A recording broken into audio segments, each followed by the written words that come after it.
Hey, this is Mountain Ghost 556. We have done it. We have successfully reassigned the Ruger 1022 its new gender from she to he. Okay, what we did was we basically took the stock, the pink one, pinky there, and we replaced it with the Titan 1022 precision rifle stock from Victor Company. Before we go into the stock, I want to talk about one of the other modifications we did to the trigger group. We put a new hammer in there and springs.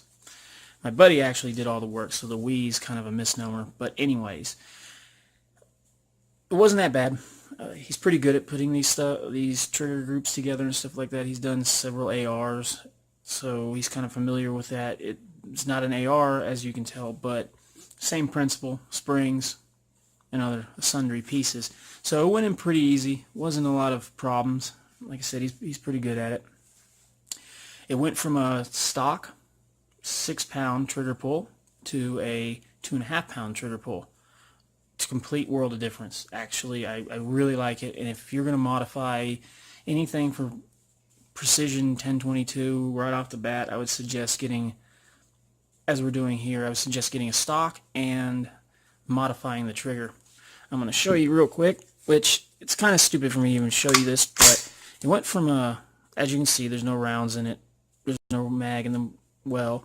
It went from a 6-pound, which it feels like you're trying to push a car uphill, to 2.5-pound. For anybody that actually shoots, you're going to know the difference immediately. Just totally just different world.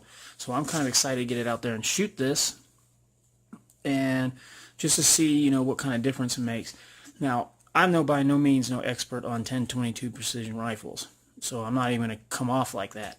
I've pretty much, my knowledge on 1022s are stock right out of the box.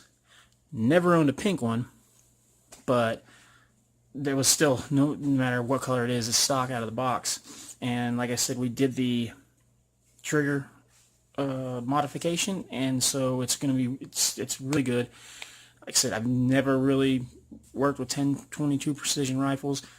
I personally think in the last 7 years they've only came about. They're pretty accurate right out of the box, but a lot of modifications of people are changing out a lot of stuff, but I could be wrong about precision 1022s. I've just become familiar with them past year and a half, and this is the first time I've actually going to be using one. So like I said, the trigger group is a definite must. You're going to have to put a new trigger group. I said we're going to do the trigger housing. We're not going to do that. We did find out that the trigger housing is made of some kind of polycarbonate plastic, which, okay, most things are anyways these days.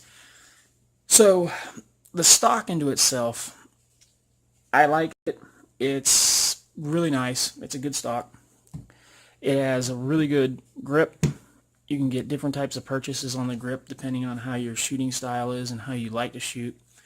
One thing I will say about the stock is that this area right here, this cutout, is for resting it on some kind of material, whether it be a beanbag, a rucksack, or just a rolled up towel. That's what it is. It's not a shower hook, so you can't hang it on a shower hook. It's not to hang your weapon up on a shower hook when you take a thing. And I'm going to show you kind of a crude example of what I'm talking about. When you have your weapon and you're getting ready to fire, and you have your bag, the beanbag will sit in there like that. When you have your beanbag here and in the front, you're going to get very little transfer of movement from the body, from your breath. So that's going to lock it in. Now, this isn't locking in too well because I'm using a packing bag, but you get the point. So that locks that in there, and that's exactly what that's for. So when you have you got your grip, your preferred grip, and your cheek weld, and you're firing this, you're not going to necessarily get the breathing transfer you would if you were just holding it like that. And that's what that's for. A lot of people don't know that, or maybe a lot of people do. I just never heard anybody tell anybody that. So, yeah, I'm pretty excited about it. Like I said, the stock is a precision stock, and I'm going to show you one of the reasons why that is well, as you can see, the stock has different modifications for bracing it in place. Something I saw when putting it together, if you can see it right there, there's a gap, rather large gap, and some of you are going to already say, oh, I know what that's for. What that gap is for is to install a larger barrel, which, yes, that will be done on this particular 1022. There will be a larger barrel. As you can see, plenty of room for a heavy barrel.